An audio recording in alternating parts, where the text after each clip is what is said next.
Okay, this is an ILS Approach to runway 09 at Sanaki.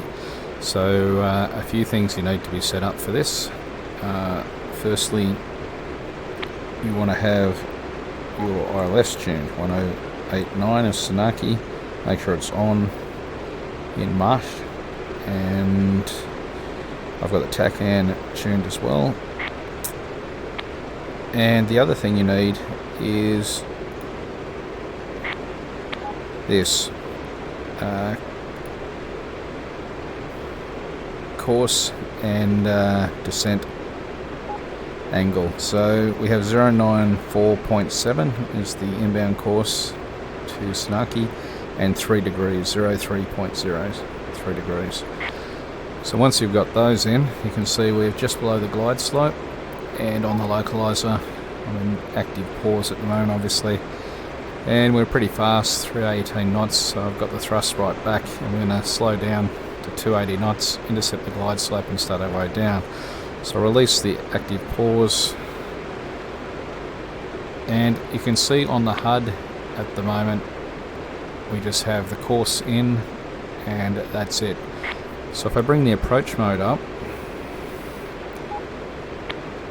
we now have the glide slope box or a deviation box, and the line down this dotted line extending from the runway is the course deviation line. So because we're on center line, it's straight, and the box, if I put the flight path marker in that, is telling me to descend and fly slightly to the left. So we'll release, and you can see I'm starting to fly towards the box, placing the flight path marker in, a little bit of speed brake. As it slows down through 280 knots, you'll need a bit of back trim just to take the stick pressure out. Speed brakes in, and we're below 250 knots. We'll take the gear down as we get to 2,000 feet. And the aim is to just keep that flight path marker in the deviation box. Now the other things that are going on is our energy carrots. As long as I keep them lined up with the flight path marker, my airspeed will stay stable. And the two brackets below that is our on-speed AOA, or angle of attack.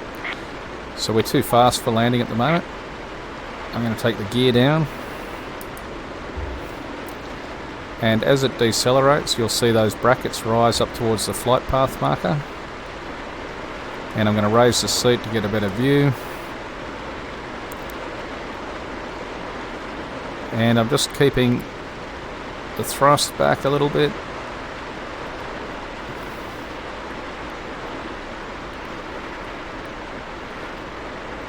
And you can see the deviation straight on, the brackets are rising, there's a bit of wind out of the north at the moment. And as long as I keep that pegged, we're on glide slope and on the localizer. So you can see it with this crosswind, it's not pointing specifically at the runway. So we're heading towards the left, we're just getting visual now. But as long as I hold that box, the line runs down the center of the runway or thereabouts. And if I keep the speed and the brackets lined up all the way in, we're on speed OIO.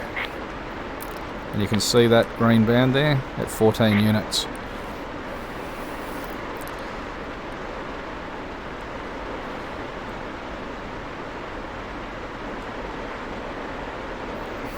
So with the crosswind here, we've got about 12 knots of crosswind. I'll just keep flying it down. I've got it trimmed, I can take my hand off the stick now, and all I have to do with the turbulence is just keep juggling that speed with the throttle and holding that angle of attack. So as we're coming out of the wind, following the course deviation box across,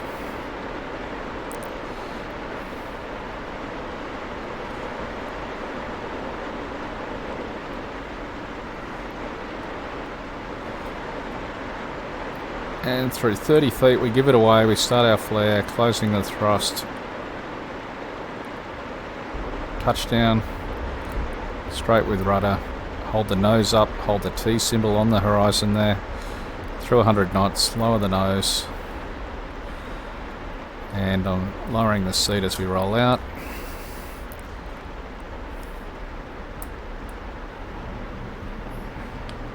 And let's roll out to the end of the runway, slowly moving over to the left. So it's the ILS Approach using the approach mode.